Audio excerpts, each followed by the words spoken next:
Diyos upang ang sino mang sumampalataya sa ating Panginoon ay hindi na mapapahamak kundi magkakaroon ng buhay na walang hanggan.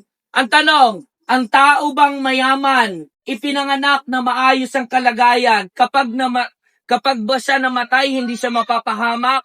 Kung hiwalay naman siya sa Panginoon, mapapahamak ho ang kaluluwa. Kaluluwa ho. Okay?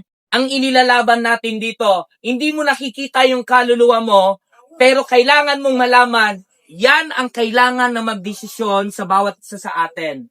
Magdesisyon na piliin ng Diyos habang nabubuhay ka kasi wala ka ng kakayanang mamili kung patay ka na.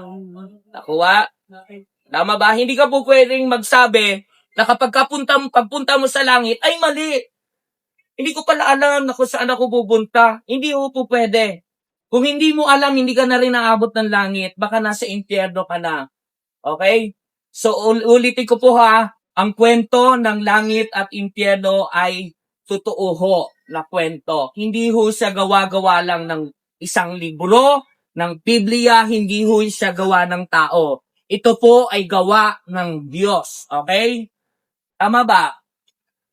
Kahit, tandaan ninyo, ulitin ko po kahit ho magsimba tayo, kung magsisimba tayo, pwede rin mapunta pwede pa rin mapunta sa impyerno yung kaluluwa mo kung hiwalay ka kay Kristo. Inuulit ko, kung bakit paghiwalay kay Kristo napupunta ng impyerno, yun ho ang totoo. At yan ang ayaw ng kaaway na malaman po ng bawat isa sa atin, na kapag kahiwalay tayo sa Diyos, ay mapupunta tayo ng impyerno kahit gaano pa tayo kabuti.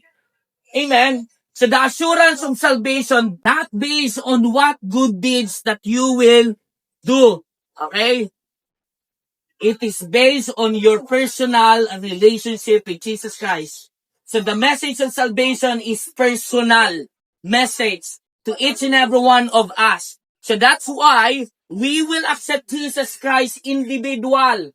Tatanggapin natin si Jesus bilang Panginoon at tagapagligtas. Nang sa gayon, hindi ho tayong mahantong pagdating ng times na, alam mo yon, kung kailang mahina ka na, doon ka palang tatawag sa Diyos.